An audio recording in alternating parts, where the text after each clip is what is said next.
అందుకు నీవు అతన్ని చంపితివి కనుక దేశ దిమ్మరివై తిరుగుతూ జీవించు అని చెప్పి అతన్ని శపిస్తాడు.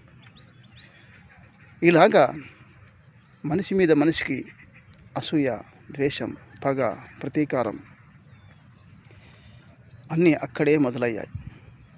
అక్కడ నుండి 2000 సంవత్సరాల వరకు, అంటే క్రీస్తు రాక మునుపు వరకు కూడా అది కొనసాగుతూ వచ్చింది. దేవునికి మనిషికి మధ్య ఆ దూరం అన్నది పెరుగుతూ వచ్చింది.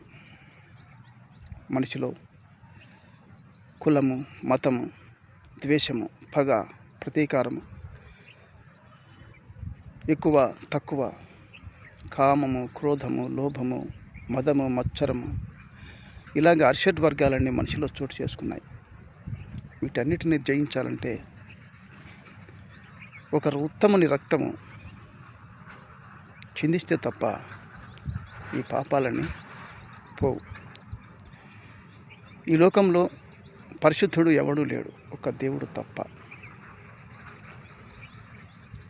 ఒక రోగి చిన్న వైద్యం అయితే, రోగం చిన్నదైతే వైద్యుని దగ్గరికే రోగి వెళ్తాడు.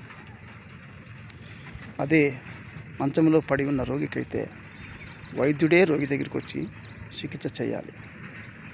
ఇప్పుడు అదే జరిగింది.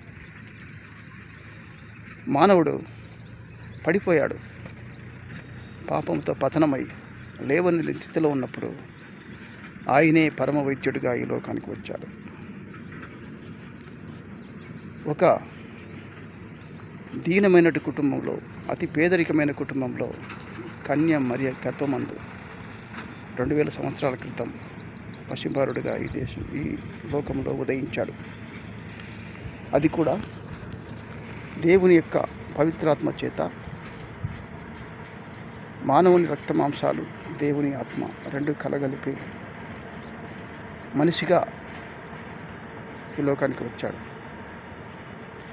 అయితే దేవుడు మనిషి ఎలా బ్రతకాలో, ఎలా జీవించాలో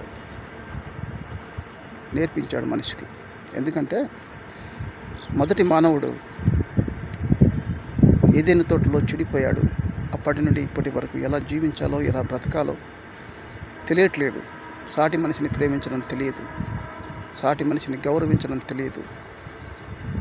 కాబట్టి ఎలా బ్రతకాలి, ఎలా జీవించాలి, సమాజాన్ని ఎలా గౌరవించాలి ఆయన చేసి చూపించాడు.